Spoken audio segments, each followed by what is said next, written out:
अहो काय ग अग काय हो महान जीवनाचे हे शिलेदार नाही बनला हात याची जोडीदार अहो काय ग अग काय हो कार्य प्रतिष्ठा कीर्ती दृष्टा मेहनत याची अति हो श्रेष्ठा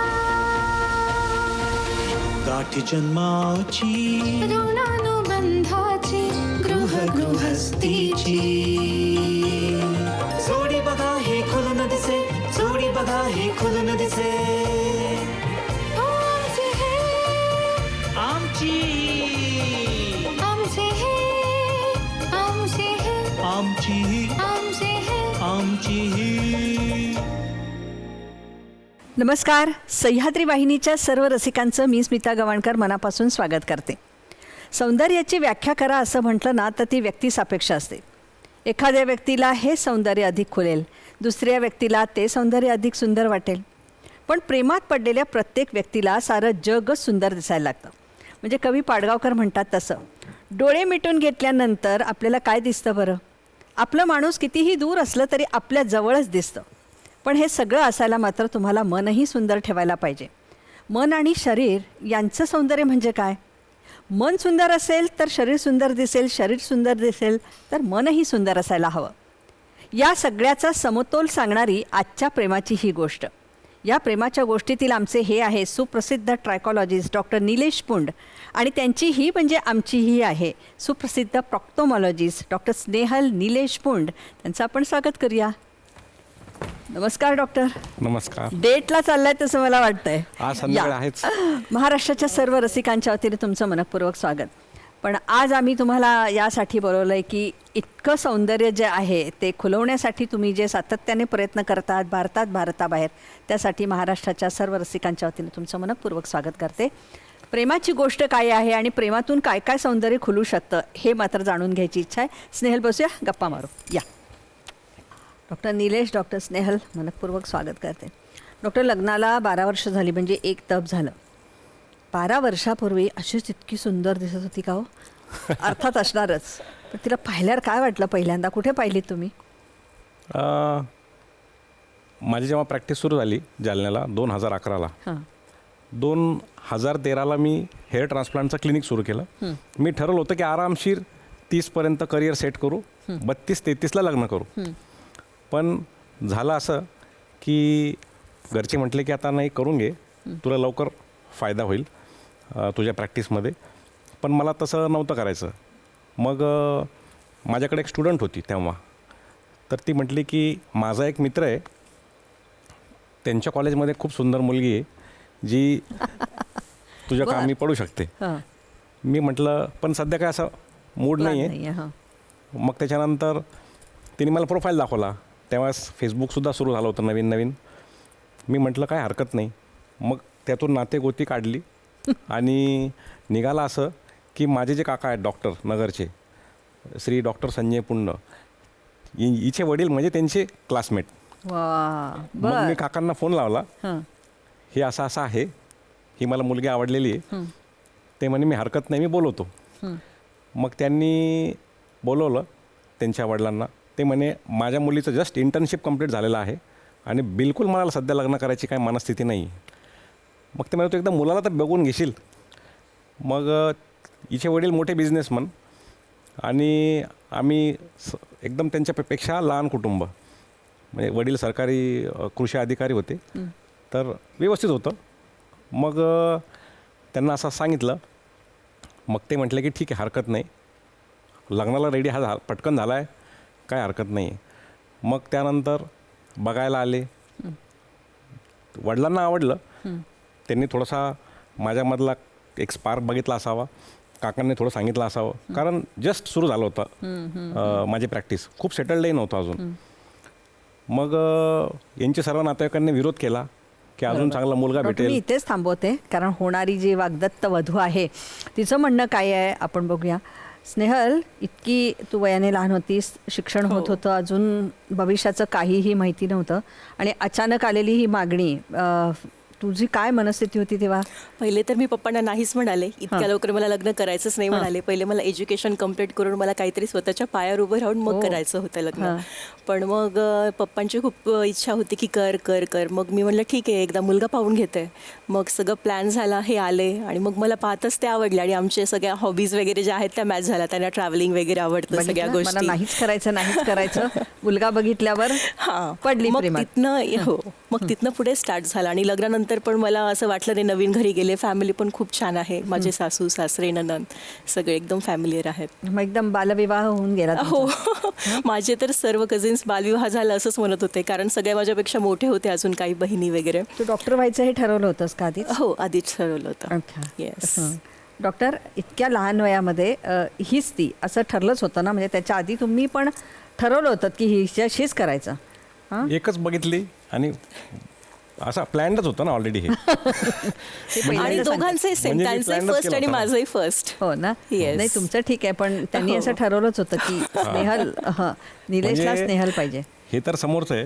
त्याच्या मागची गोष्ट अशी गमतीची अशी आहे की एकदम चांगलं इम्प्रेसिव्ह सर्व वाटावं म्हणून नेमकं तेव्हा जेव्हा घर बघायला यायचे हिचे सर्व 2 वेळेस आले होते. 8 दिवस हॉस्पिटल बंद ठेवून त्याच दिवशी अपॉइंटमेंट देऊन हॉस्पिटल फुल. अच्छा, भरपूर गर्दी आहे. भरपूर गर्दी आहे, खूप मोठा डॉक्टर होणार आहे, खूप मोठा खूप प्रॅक्टिस आहे त्याची, असं भासवायचो मी. दुसऱ्यांदा पण तसंच केलं. वा वा वा वा, छान छान.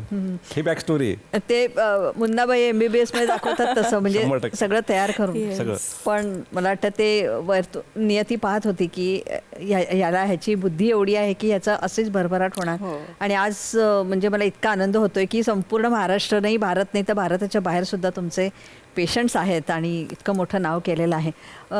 अभ्यास करत असताना आपलं एक टार्गेट असतं की आपण डॉक्टर व्हायचं आणि हे सगळं करायचं, पण मध्येच जेव्हा आपण लग्न होऊन दुसऱ्या घरी जातो त्यावेळेला एक थोडासा ब्रेक लागतो का? तसं झालं का तुझं की ॲडजस्ट करायचं आहे सगळं घर, का तुला अगदी आहे तसंच पुढे मला अगदी आहे तसं सुरू झालं, कारण याने मला फर्स्ट डे पासून हॉस्पिटलला नेलं आणि घरी पण सांगितलं की ही माझ्या सोबतच राहणार. तर आम्ही जाणं येणं सोबतच असायचो हॉस्पिटलला फर्स्ट डे पासून. त्याच्यामुळे माझी प्रॅक्टिस कुठे ब्रेक नाही झाली. आणि मला म्हणजे मी यांच्याकडे हॉस्पिटल ज्यावेळेस जॉईन केलं त्यावेळेस मग मी पूर्ण अॅनोरेक्टल सर्जरी जे आहे ते स्टार्ट केलं मग शिकण्यासाठी. मग हळूहळू त्याच्यात माझा पण इंटरेस्ट डेव्हलप होत गेला. मग मी पूर्ण हॉस्पिटल जे आहे ते होल आता एकटी सांभाळते. चार्ज घेतला डॉक्टर? हो. तेवढंच नाही तर लग्न झाल्यानंतर नगरला लग्न झालं, जालन्याला आलो. दुसऱ्या दिवशी मी ऑपरेशन्स केले. आई गो. हिला सोबत नेलं आम्ही, सगळे विधी वगैरे सर्व आवरून. दुसऱ्या दिवशी रिसेप्शन होतं. त्याच पेशंटला परत जाताना आम्ही आपल्या रिसेप्शनच्या ड्रेसमध्ये, तिने तिच्या ड्रेसमध्ये आम्ही कॅथेटर केलं आणि मग रिसेप्शनला गेलो. काय सांगताय? वा वा वा वा वा. कामाला इतकं वाहून घेतल्यानंतर जर असेल तर मग काय, म्हणजे भाग्य काय हे भाग्य. प्रेमा, काय देऊ तुला भाग्य दिले तू मला. खऱ्या अर्थाने खरं तर आपल्याला वेगवेगळ्या पद्धतीने आव्हानं असतात खरं तर सासरी गेल्यानंतर. पण निलेश सारखा नवरा आहे जो तुला हाताला हात घेऊन आणि घरच्यांना सांगितलं तुम्ही, यातच खरं फार महत्त्वाचं आहे. पण तरीसुद्धा निलेश, तुम्ही पण तरुण, कुठेतरी वाट काढत होतात, पाहत होतात. यासाठी काय वेगवेगळे प्रयत्न केले? म्हणजे मुळात तुम्ही आधी वेगळे डॉक्टर, मग त्याच्यानंतर तुम्ही ट्रायकॉलॉजी हा विषय घेतलात आणि एक मनाप्रमाणे शरीर सुंदर कसं होईल आणि तुमची पर्सनॅलिटी, व्यक्तिमत्व कसं सुंदर होईल याकडे अधिक लक्ष दिलं. तर या प्रवासाला कशी सुरुवात केली तुम्ही? प्रवास म्हणजे वडील कृषी अधिकारी रिटायर्ड झालेले होते. त्यांचंही म्हणणं होतं की तू MPSC कर, कृषी अधिकारी हो. मी म्हटलं, ॲडमिशनही घेतलं, 6 महिने कॉलेजही केलं, परत जमलं नाही. मी म्हटलं नाही, मला डॉक्टरच व्हायचं. डॉक्टर झालो. त्यानंतर हॉस्पिटल टाकायची वेळ आली तेव्हा घरचे म्हटले की आपण पहिले नोकरी करूयात, सिव्हिल हॉस्पिटल जॉईन करू किंवा हॉस्पिटलमध्ये जॉब कर. आपण काय हॉस्पिटल वगैरे आधी केलेलं नाही आहे. पण मी म्हटलं की नाही, मला हॉस्पिटलच करायचं आहे. मग आम्ही सुरू केलं हॉस्पिटल. 3 वर्षामध्ये पहिल्या दिवसापासूनच फुल पेशंट्स, सगळे पाईल्स, फिशुला सगळे सर्जरीज एकदम छान यशस्वीपणे सुरू झाल्या. मग शनिवारी रविवारी मी रिकामा राहायला लागलो. म्हणजे माझ्याकडं मी फिरून बघितलं, हॉटेलिंग करून बघितली, मित्रांसोबत पार्ट्या करून बघितल्या. मला त्यात काही समाधान झालं नाही. मग मी ठरवलं की शनिवारी रविवारी स्वतःला एंगेज करावं. अजून काय करता येईल तर 3 दिवसांचं वर्कशॉप होतं पहिलं दिल्लीला. भारतातलं पहिलंच होतं. आम्ही 4-5 जण डॉक्टर्स होतो त्यामध्ये. तर ते वर्कशॉप केलं आणि म्हटलं नाही आता हे सुरू करायचं. मग स्वतःला व्यस्त ठेवण्यासाठी म्हणून शनिवारी रविवारी मी सुरू केलं. मग सुरू करता करता माझ्याकडं पूर्ण मराठवाड्यातले, मुंबईतले, पुण्यातले पेशंट माझ्याकडे तिथे यायला लागले. मग त्यानंतर मला लक्षात आलं की आता याची एक मला क्लिनिक वेगळं सुरू करावं लागेल. मग औरंगाबादला 2014 साली मी याचं पहिलं सुरू केलं क्लिनिक. हे मला हिला हँडओव्हर करायचं होतं, म्हणजे ही औरंगाबादला राहील आणि मी जालन्याला सांभाळ हॉस्पिटल. पण ही लगेचच प्रेग्नन्सी राहिल्यामुळं हिला जालन्याची जबाबदारी हिला आली हॉस्पिटलची आणि मग मला बाहेर पडावं लागलं. मग त्यानंतर औरंगाबादला 2 वर्ष झाल्यानंतर मुलगी मोठी झाली. मग आई आणि ही सोबत राहायला लागल्या. मग हे सांभाळायला लागले. मग मला चान्स मिळाला थोडासा बाहेर जायला. मग हेअर ट्रान्सप्लांट सुरू केल्यानंतर मग तेच काम पुढं वाढत गेल्यामुळं मग हिनी हे टेक ओव्हर केलं हॉस्पिटल आणि मी हे सुरू केलं. मग माझ्याकडं नाशिकवरून पेशंट्स यायचे, नागपूरहून यायचे, म्हणून मग मी तिथे क्लिनिक्स ओपन केले. मग 2 दिवस मी औरंगाबादला राहायचो, 2 दिवस नाशिकला राहायचो आणि 2 दिवस नागपूरला राहायचो. असा माझा आठवड्याभराचा प्रवास होता आणि मी ठरवलं थांबून जाऊ आता. बरोबर. पण स्नेहल, हे नुकतं लग्न झालेलं आहे, दर शनिवार रविवारी बाकी काही नाही, पण या पद्धती म्हणजे जरी ते चांगलं असेल की उत्तम अभ्यासासाठीच ते वेळ घालवतात, पण तुला त्रास नाही व्हायचा या सगळ्या गोष्टी? सुरुवातीला व्हायचं, पण मग मी ती गोष्ट ॲक्सेप्ट केली. मग मला त्याचा त्रास नाही झाला. आणि ते खूप आधीपासून त्यांची अशी दूरदृष्टी होती आणि त्यांचे असे एम्स जे होते ते खूप मोठे मोठे होते. म्हणून म्हटलं त्यांनी जे स्वप्न पाहिलं आहेत त्याला आपण म्हणजे त्याच्यावर हे न करता आपण त्यांच्या पंखांना बळ देण्याचं काम करूयात. त्याच्यामुळे मी आधीपासूनच त्यांना कधी विरोध वगैरे नाही केला. त्याच्यामुळे त्यांचं ते ज्याच्यात खुश त्याच्यात मी माझी खुशी पाहिली. एवढ्या लहान वयामध्ये एवढ्या मोठा विचार कसा काय तुला सुचला ग? कारण लहान वयामध्ये त्याच्यातून इतकी तू सुंदर, त्याच्यातून इतकी बुद्धिमान, डॉक्टर, खरं तर चिडचिड होते की इथे न्या तिथे न्या, पण त्यापेक्षा त्यांचं स्वप्न पूर्ण करण्यासाठी तू अशी सज्ज झालीस. असते की नाही, एक कुठली तरी असं दैवी शक्ती असते बाबा, दुर्गा माता आमची. आणि तू पूर्ण, तुला जेव्हा हॉस्पिटल हातात दिलं त्यावेळेला ते समर्थपणे सांभाळायला सुरुवात केलीस तू? हो, पूर्ण सर्व सर्जरीज वगैरे. स्टार्टिंगला सुरुवात नव्हती, पण नंतर मग मी त्याच्यात डीप नॉलेज घेतलं कसं करायचं काय. मलाही वाटलं नव्हतं की हे एवढं करेल. मी त्यावेळेस 30 सर्जरीज करायचो. तिने हातात घेतल्यावर ते 50-60 सर्जरी करते. बापरे बापरे. मला विचारत नाही पेशंट तिथं, आता हिला विचारतात मॅडम कुठे आहेत, मला फोन करून म्हणतात मॅडम आहेत का आज. वा वा वा वा वा.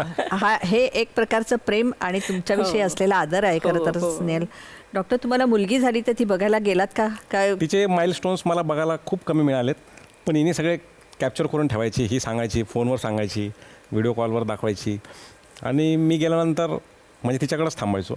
आणि आतासुद्धा मोठी झाली, आता तिला जस्ट सुट्ट्या लागल्यात. मला 2 दिवस होते, आम्ही दोघंच गोव्याला जाऊन आलो. ही हॉस्पिटल सांभाळत होती, आम्ही दोघं. मला जेव्हा वेळ मिळेल मी तिला वेळ देतो. पूर्ण क्वालिटी टाईम पूर्ण देता.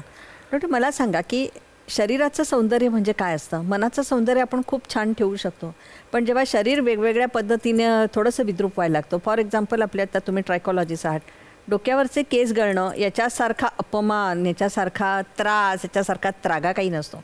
त्यातूनही इंडस्ट्रीमधल्या लोकांना केस खूप मोठी संपत्ती वाटते. तर त्यावेळेला त्या माणसाची मनस्थिती काय असते? तुमच्यापर्यंत काय काय काय सांगतात ते येऊन? हे बघा, केस नसणं हा काय आजार नाही आहे. बरोबर. पण हा आपल्या समाजामध्ये एक टाबू झालेला आहे की जेणेकरून ते ॲक्सेप्टच कोणी करत नाही.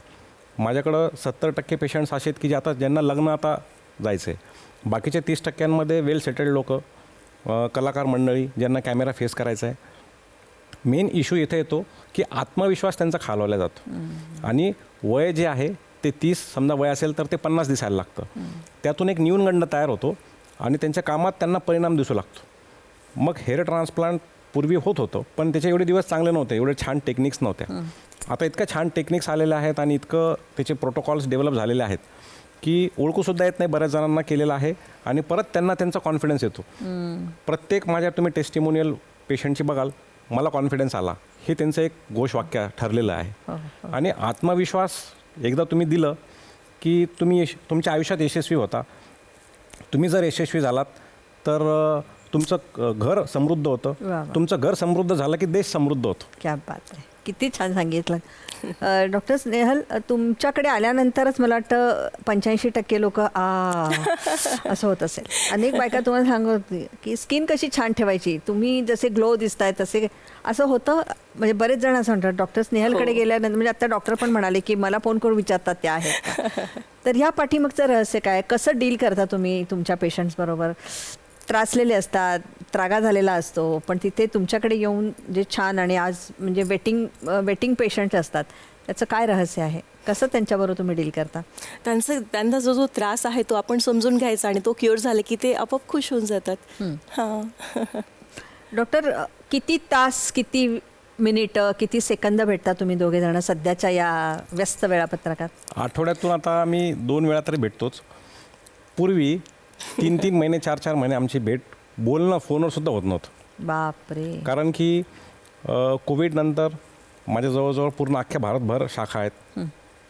बँगलोर, हैदराबाद, कोलकाता, रायपूर.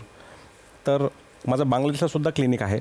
जे मी एक वर्ष एक क्लिनिक सुरू केल्यानंतर मी तिथं 6-6 महिने मला तिथं वेळ द्यावा लागायची. तिथं टीम डेव्हलप करणं, पेशंट्स वर ट्रीटमेंट करणं, ते स्टाफला शिकवणं. मग हँडओव्हर करता आता थोडासा मला आता वेळ मिळायला लागला आहे. पण चॅलेंजेस असतात बिझनेसमध्ये. माझी पहिली पिढी असल्यामुळं, घरी कुणी बिझनेस नसल्यामुळं, घरी कुणी डॉक्टर नसल्यामुळं, माझी पहिली ही स्टेप किंवा माझं हे आम्ही पहिली फळी असल्यामुळं आमच्या घरामध्ये तुम्हाला काही गोष्टी सोडूनच द्याव्या लागतात. तर त्यामध्ये आता मला यांचं पाठबळ मिळतं आहे, तेच माझ्या खरं यशाचं एक कारण आहे. खरं. यांनी जर मला घरातून पाठबळ दिलं नसतं तर कदाचित मी आज यशस्वी असूही शकलो नसतो. कारण की बरेच तुम्ही जोडपे बघता की त्यांच्या घरातच एवढा कला असतो, तर त्या आयुष्यात काय करू शकत नाही. त्यांच्याकडं सगळं आहे, पैसा आहे, बुद्धिमान आहे, करण्याची जिद्द आहे. पण जेव्हा तुमच्या घरातूनच तुम्हाला त्रास असतो, तसं तुम्हाला समाजामध्ये काम करण्यासाठी एकदम मोकळीकपणा जी हवी ना, ती मला आज पण आहे. वा. पण म्हणून तुम्ही वेळ देणार नाही असं करू नका पण डॉक्टर. म्हणजे असं ते सगळं सांगताय, स्नेहलचा हा मोठेपणा आहे. आम्ही कसं करतो की लग्नाच्या कार्यक्रमात, समारंभात वेळ देतो एकमेकांना, किंवा आम्ही फिरायला जातो. मुलीला सुट्टी लागली की आम्ही 5 दिवस वेळ घालवतो. आठवड्यातून 1-2 वेळा तिचे फ्रेंड्स असतात, आमचं गेट टुगेदर करतो. तर अशा प्रकारे आम्ही जास्तीत जास्त कसा वेळ घालवता येईल. स्नेहल, तुम्ही त्यावेळेला खरंच तयार नव्हतात लग्नाला, पण तुम्ही मला असं म्हणालात की वडिलांवर माझा इतका ठाम विश्वास होता की मी नाही म्हणू शकले नाही. काय ताकद असते या प्रेमाची, सांगा मला. एकूणच प्रेम या विषयावर आज बोलायचं आहे. तर वडिलांनी सांगितलं हा मुलगा छान आहे आणि तुम्ही लगेच हो म्हणालात. माझं आधीपासून असं होतं की करेल तर अरेंज मॅरेजच करणार, आणि माझा पप्पांवर आधीपासून विश्वास होता. जो मुलगा पप्पा म्हणतील तो म्हणजे डन. ते कारण पूर्ण विचार करूनच ठरवणार माझ्यासाठी जो योग्य असेल तो, आणि तोच विश्वास ठेवला आणि तो एकदम छान सार्थ झाला. म्हणजे काय, छानच झाला, चांगला सार्थ झाला. म्हणजे शेवटी पुन्हा प्रेमाची ताकद असते, ती तुम्हाला काहीतरी चांगलं करू पाहते, देऊ पाहते. डॉक्टर, तुम्ही 300 किलोमीटर रोज धावत असता?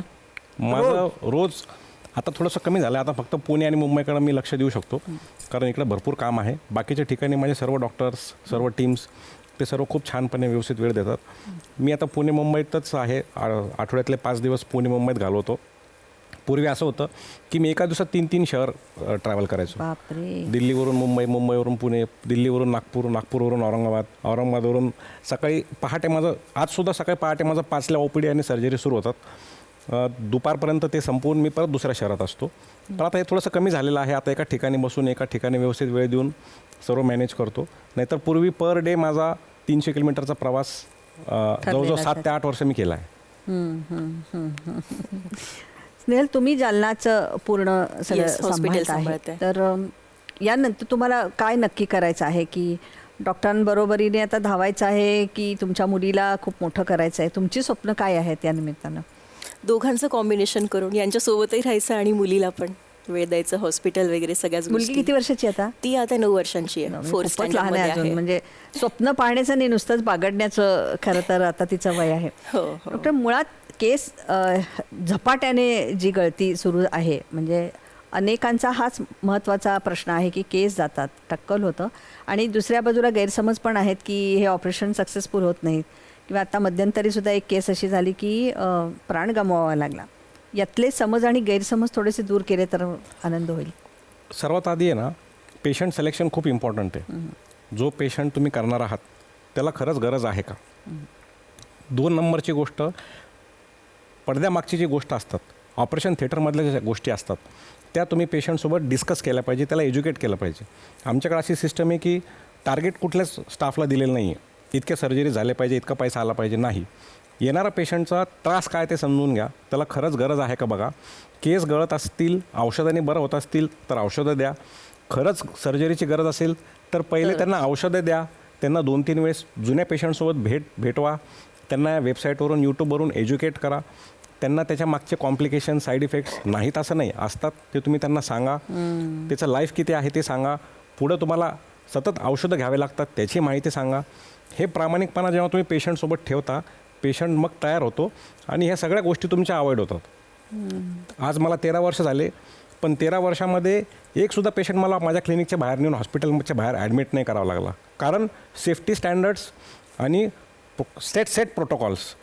आणि बरेच आता प्रॉब्लेम काय होतात, जेव्हा प्राण गमावा लागतो हेअर ट्रान्सप्लांटमुळे, सगळे स्वस्तातले गोष्टी तिथं होतात. पेशंटवर कॉम्प्रोमाइज, औषधांमध्ये कॉम्प्रोमाइज, टेक्नॉलॉजीमध्ये कॉम्प्रोमाइज, तुमच्याकडे जो असणारा डॉक्टरांचा स्टाफ आहे त्याच्यावर कॉम्प्रोमाइज. तुम्ही जर तुमचा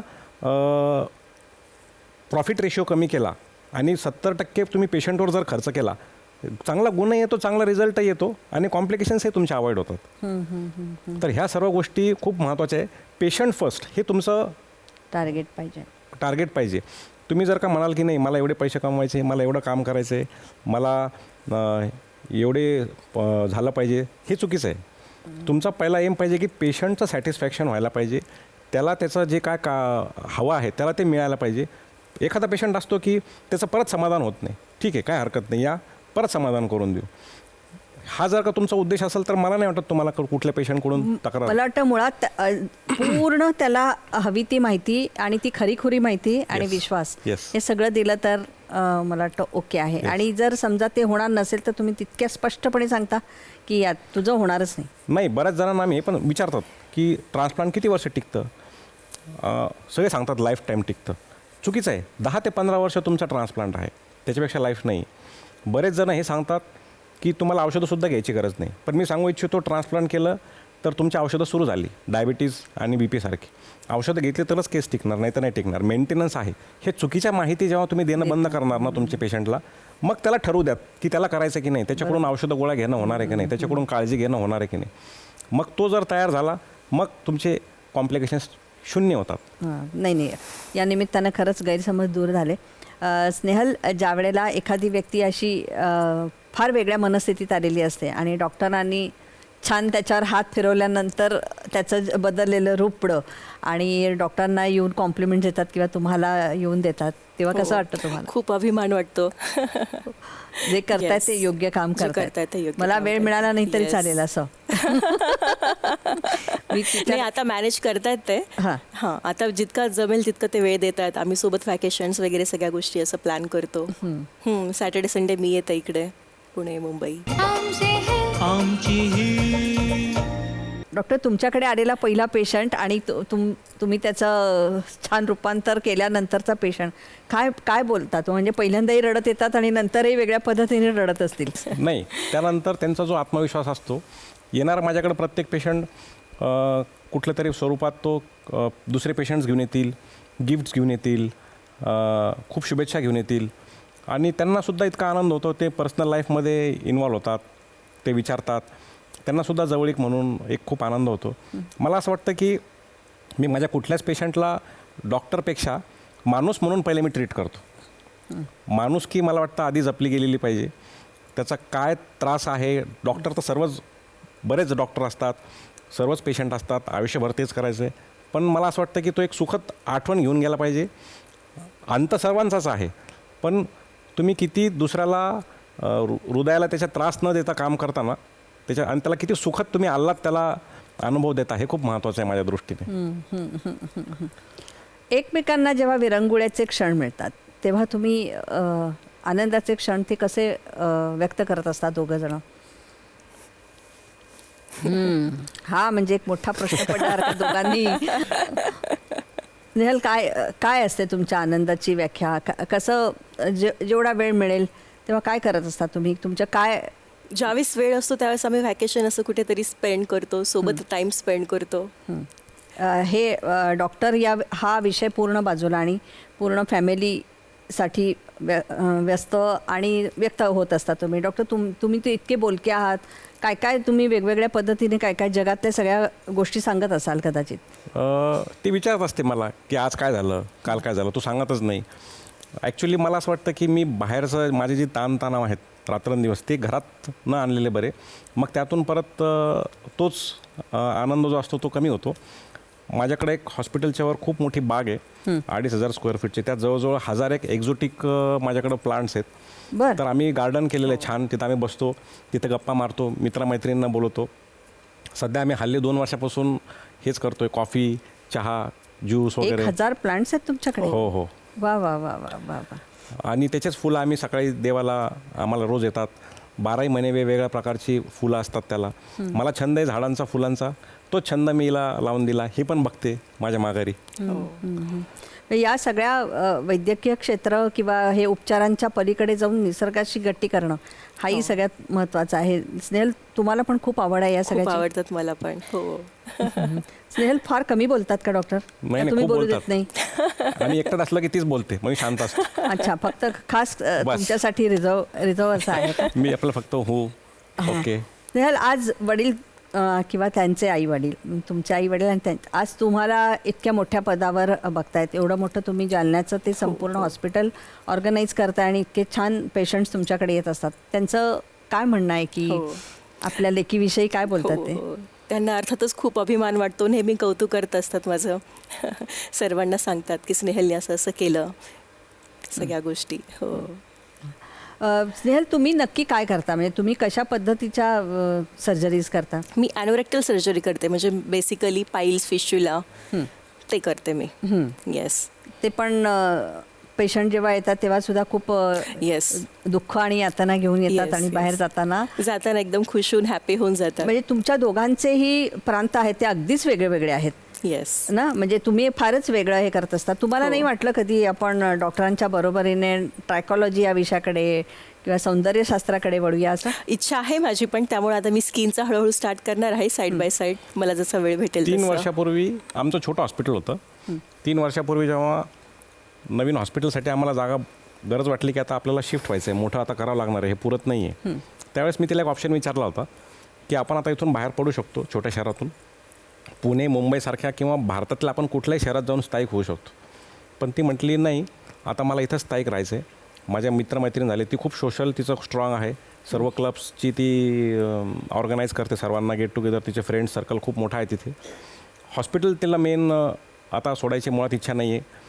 आणि ती म्हटली की आता मी हे कंटिन्यू करते आणि मग मी आठवड्यातून 2 दिवस त्यांना वेळ देतो आणि बाकीचे 5 दिवस मी माझे काम करत राहतो. आम्हाला एक संधी होती की ती याच्यात येऊन पुणे मुंबईसोबत माझ्यासोबत हातभार लावल, पण तिने तिचं ठरवलं आहे की तिला त्यात आनंद मिळतो आहे.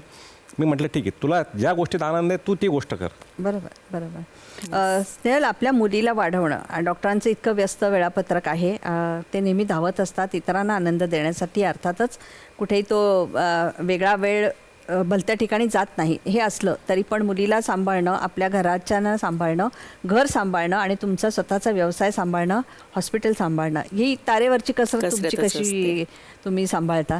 सगळे फॅमिलीतले सर्व सपोर्टिव्ह आहेत आणि हे पण मेन म्हणजे हस्बंड सपोर्टिव्ह आहेत. त्याच्यामुळे सगळ्या गोष्टी ज्या आहेत त्या इझिली होऊन जातात. त्यामुळे असं खूप काही मला अडचण नाही आहेत. आणि जिथे लागेल तिथे मी त्यांचं मार्गदर्शन घेते, आईवडिलांचं मार्गदर्शन घेते. त्याच्यामुळे त्या गोष्टी सगळ्या एकदम व्यवस्थित होतात. तुम्ही मार्ग एकदम सोपा करून ठेवलेला आहे. मला वाटतं सगळ्यांचं मार्गदर्शन तुम्हाला मिळत असतं. हो हो. परदेशात तुम्ही जेव्हा जाता तेव्हा डॉक्टर काय परिस्थिती दिसते साधारण या सगळ्या पेशंटची किंवा एकूणच जे काही वैद्यकीय क्षेत्र आहे त्याविषयीचे समज आणि गैरसमज? नाही, काय आहे की मुळातच मला ज्या जास्ती शहरातून किंवा ज्या राज्यातून येतात तिथे आमचा टीम जाऊन तिथं क्लिनिक ओपन करायला आम्हाला सल्ला देते आणि आम्ही तिथं काम सुरू करतो. मुळातच तिथे लॅक ऑफ सर्व्हिस आणि क्वालिटी सर्व्हिस ती मुळात नसल्यामुळे आमचं फोकस आणि अजेंडा अगदी पहिल्यापासून हा आहे की पेशंट फर्स्ट, बाकीचं नंतर. 2-2, 3-3 वर्ष आम्ही प्रॉफिट काढत नाही, फक्त पेशंटसाठी आम्ही लढत राहतो आणि मग नंतर त्यातून आम्ही आमच्या साधनेचा उपाय सुरू होतो आमचा. तर परदेशामध्ये आता बांगलादेशला आहे, आता अजून मोठ्या मोठ्या शहरांमध्ये किंवा मोठ्या मोठ्या देशांमध्ये सुद्धा आता 2026मध्ये क्लिनिक्स ओपन होणार आहेत. भारतामध्ये बरेच अजून राज्य आहेत, राजस्थान झालं, गुजरात झालं. तर तिसरा टप्पा जो आहे माझा तो मी सुरू करतो आहे. 2026ची आता तयारी सुरू झालेली आहे. आणि डॉक्टर, या सगळ्यांमध्ये गरीब पेशंट्सना म्हणजे लवकरात लवकर ट्रीटमेंट मिळावी आणि खर्चसुद्धा भरून निघावा यासाठी पण तुम्ही फाउंडेशन तयार करता. मी जस्ट एक मागच्या ह्याच महिन्यात 5 तारखेला दिव्य कार्य फाउंडेशन नावाने मी रजिस्टर केले आणि त्यात 100% माझे 25% कमाई त्यात मी योगदान करणार आहे. आणि फाउंडेशनचं खूप मोठं काम असून त्यामध्ये जे काय गोरगरीब रुग्ण आहेत की पैशांमुळं आर्थिक याच्यामुळे अडू नये. अडू नये म्हणून ते त्यांना उपचार मिळणार आहेत सर्व प्रकारचे पूर्ण भारतभर. ही मी सेवा उपलब्ध करणार आहे आणि खूप मोठं काम याचं पुढच्या वर्षीपासून सुरू होणार आहे. आपल्याला शून्यापासून मी तयार झालेलो आहे, अगदी स्वतःपासून सर्व सुरू केलेलं आहे. तर मला जी आज एवढ्या विश्वातून देवाने आपल्याला आपल्या हातात बळ दिलं आहे, तर मला असं वाटतं की आता पैसे कमवून किती करायचे, तेवढे खर्च करू शकत नाही आपण. मी आज एवढा मोठा नाही आहे, अतिश्रीमंत नाही की मी दान करतो आहे, पण मला असं वाटतं की आपल्या हातात बळ दिलं, आपल्याला काहीतरी आपल्या हातातून चांगलं घडवायचं आहे म्हणून आपण ते समाजापोटी आपण देणं करतो आहे. तर म्हणून मी हे काम पुढच्या वर्षीपासून सुरू करतो आहे आता. वा वा वा वा, असा एक वेगळ्या पद्धतीचा दृष्टिकोन असेल तर किती छान. म्हणजे आपण ज्या मातीमध्ये घडलेलो आहोत त्या मातीचं ऋण वेगळ्या पद्धतीने आपण फेडू शकतो. डॉक्टर, आज स्नेहलविषयी प्रेम व्यक्त करायचं असेल तर तुम्ही कसं व्यक्त कराल? कुठलं गाणं तिच्यासाठी तुम्ही डेडिकेट कराल? आता जरा आपण प्रेमाच्या गोष्टीकडे परत गाणं तर नाही, पण मी असं सांगेल की तुम्हाला जर का कुठलं नातं टिकवायचं असेल ना, तर त्यामध्ये तुम्हाला सर्वात आधी खूप मोठी गोष्ट असते ती म्हणजे विश्वास, जो तिने माझ्यावर ठेवलेला आहे. आणि दुसरी गोष्ट म्हणजे माझ्यावर खूप अनेक संकटं येत असतात. मी बरेचसे संकटं घरी नेतच नाही, पण काही जेव्हा खूप मोठे डोंगर एवढे संकट येतात ना, तेव्हा ती माझ्यासोबत एकदम पाठीशी उभी असते. मी आहे तुझ्यासोबत, तू बिलकुल चिंता नको करू. एखादं संकट सांगा बरं, कुठलं म्हणजे उदाहरण द्यायचं असेल तर. उदाहरण आता अशी संकट येतात की घरून कधी कधी आई वडील म्हणतात आता नको, आता तू बस, आता तू थांब, खूप झालं. ते सुद्धा घाबरतात एवढं सगळं वैभव बघून किंवा मी व्यस्त असताना बघून प्रवास टाळायला सांगतात. तर मग ती मला पाठबळ देते त्यावेळेस. किंवा कुठला कधी सर्जरी चालू असताना कधी कॉम्प्लिकेशन्स येतात, त्यावेळेस ती सोबत असते. कधीतरी मी कुठंतरी अडकतो, कुठल्या तरी ट्रॅव्हल प्रॉब्लेममुळे मी पोहोचू शकत नाही, मग ती तिथं मदत करते. म्हणजे असे ती माझ्या साईडला आहेच उभी, माझ्या सावलीसारखी ती सोबत उभी आहेच. आणि मला असं वाटतं की नातं जपण्यासाठी तुम्हाला फक्त गोड बोलणं, शॉपिंग करून देणं, ड्युटीज नाही करायला हवं. मला वाटतं ते नातामध्ये तुमच्या जो काय लागतं, तिला काय लागतं हे मला माहीत हवं आणि मला काय लागतं हे तिला माहीत हवं. म्हणजे तिचा आनंद काय हे जर का मी पुरू शकलो, माझ्या आनंदात ती सहभाग होऊ शकली, तर मला असं वाटतं की तुमच्या लग्नात, तुमच्या प्रेमाच्या संबंधामध्ये काय अडचणच नाही यायला पाहिजे. म्हणजे आपण ड्युटीसारखं नाही करायला पाहिजे. म्हणजे बायको म्हणून माझी ती ड्युटी आहे, हजबंड ही माझी ड्युटी आहे. आजकाल सगळे जे काय विवाह आहेत 2-3 वर्ष खूप छान राहतात आणि नंतर मग ते फक्त ड्युटी परफॉर्म करतात. स्नेहल, हे प्रेम सातत्याने तसंच राहावं यासाठी काय, म्हणजे डॉक्टर म्हणाले ते अगदी बरोबर आहे की ड्युटी करू नये. त्याच्यानंतर ते खूप त्याच्यामध्ये असा तोचपणा येतो, तो टाळण्यासाठी आणि हे नातं अतिशय सुंदर आणि प्रेमळ राहण्यासाठी काय करायला पाहिजे? स्नेहलना प्रश्नच पडला की आता मी नक्की काय सांगू. डॉक्टरांविषयी प्रेम व्यक्त करायचं असेल तर काय सांगाल? गाणं म्हणा तुम्ही. गाणं म्हणू शकता, खूप छान म्हणू शकता तुम्ही. डॉक्टरांविषयी एवढे लोक प्रेम करतात त्यांच्याविषयी.